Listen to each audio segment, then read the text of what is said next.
Така, какво става, плечове? Това беше фитнес и мазувахме 90 дена. Сега е време да се завърнем във форма. Решихме да видим колко репетиции можем в момента и да проследим прогресът на всеки един от нас през едните 7 дена. Каквото каза той, да. Айде.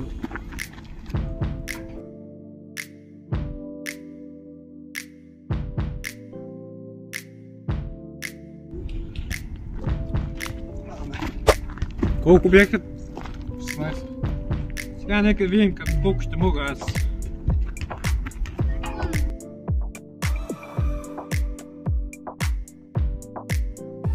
Беше читва с другия грип. 17. Ух, там и баят се. Аз колко ще направя, много мръсно. Ай, дай, бе, да се обясним.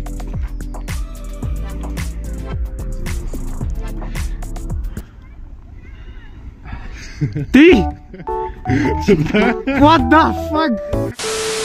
Специалният му резултат е тъй. Добре, айде, даваме ти още един шанс. Това е чулко, не. Добре, ще правят с ръкавици, аз без ръкавици, защото не ми е студено. Но това ще го кътнеш, че ми е просто.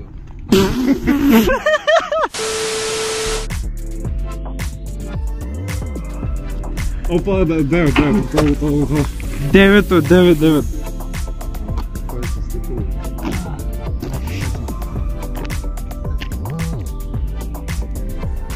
This is kind of sus форма е това.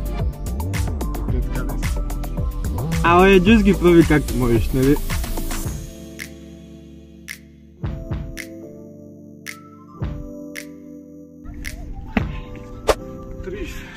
Ници. Окей, сега е време да видим аз какво мога.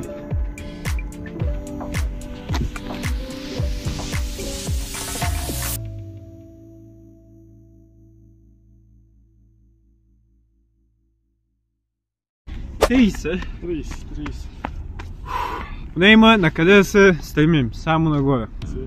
Не ще я покажам с форма, ще покажа истинската форма. Айде, показвай истинската форма тогава.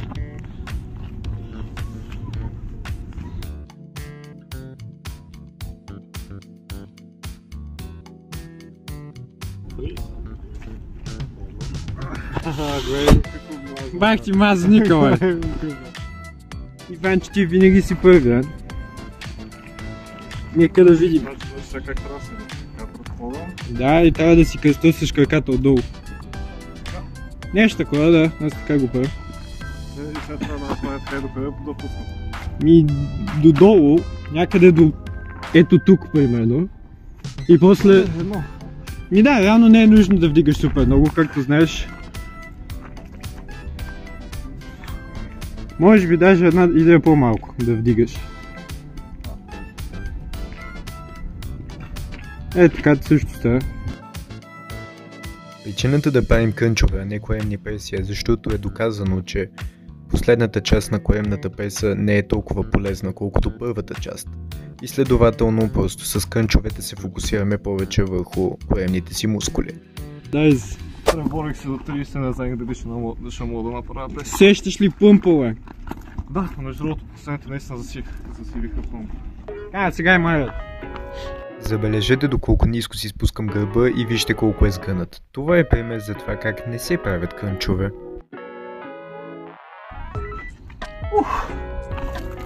Беше... Колко направи? 30, бе! Добре. What is this dude doing? Ама да, ще трябва да ти държи краката, къщи. Не, аз мога и така. Що тука, бе? Не можеш. Защото ми е по-удобно. Абе, Обаче тази пека е много удобна. ми бабите затова си я избрали. Бих станал кофяр между за нея. Аха. Много удобно, бе. Ми... Това е идеята, бе. Е така, да. Е така. Супер са.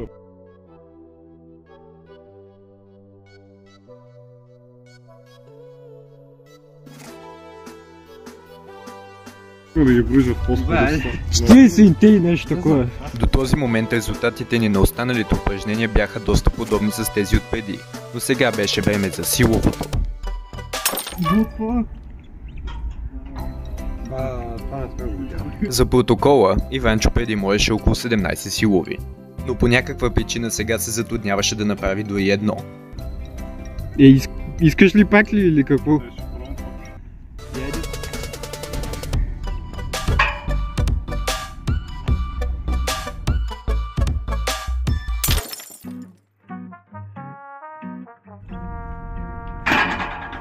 Еми, едно. Еми и при мен ще има кадър, в който се вличам. Сега беше моя ред да покажа колко силови мога. Очаквах резултатите ми да са различни от тези на Иванчо, тъй като за разлика от него аз не бях качил килограми, както виждате тук. Но нека да видим.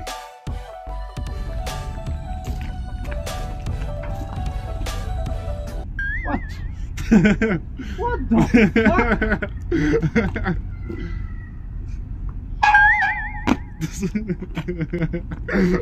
И тръгваш беше с ръка. То е добро. Беше фитнес видео, забравихме силовото.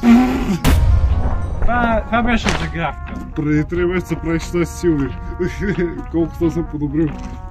Минус 1500%. Ама ми е студено на ръцете, бе. Това е булшит. Аз не мога да си хвана както трябва. Пробвай без ръка, че неща. Пробвам без ръка.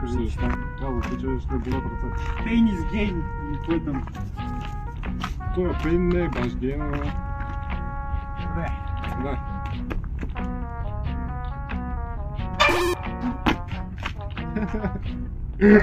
Последен опит. За жалост, каквото и да опитвах, не можех да направя и едно силово.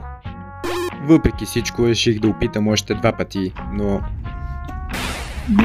Нула! Нула!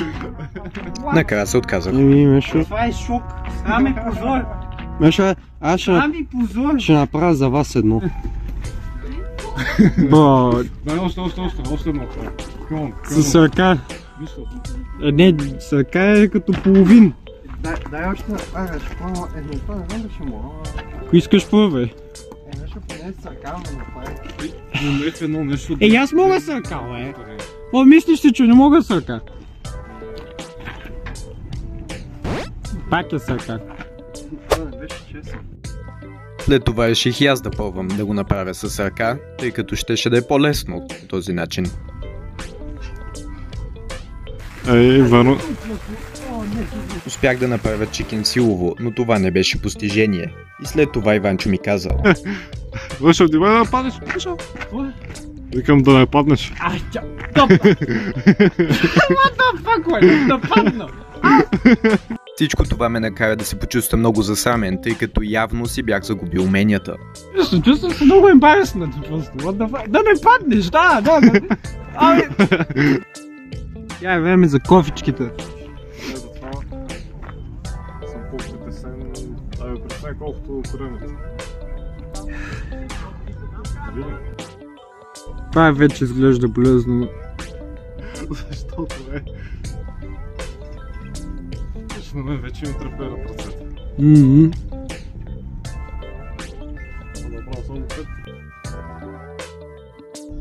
5. Нищо.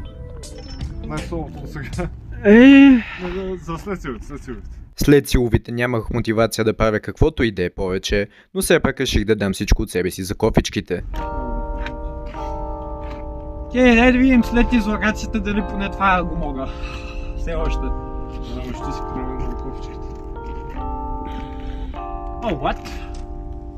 Това обаче не е толкова трудно сега. В крайна сметка се справих по-добре отколкото очаквах и кофичките не бяха толкова трудни колкото си мислех, че ще са.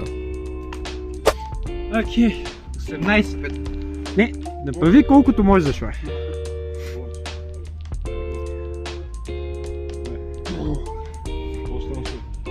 Не замеш малко. Ще можеш ли да се?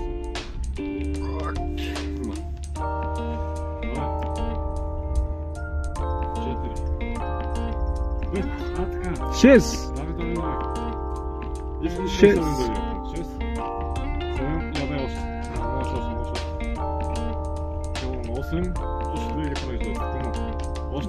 Девет, 10, айде.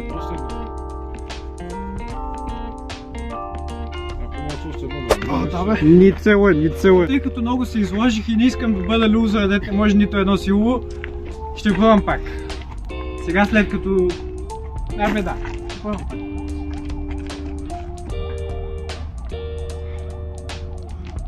Да.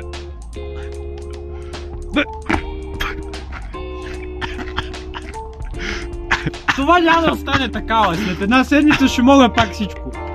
Бум!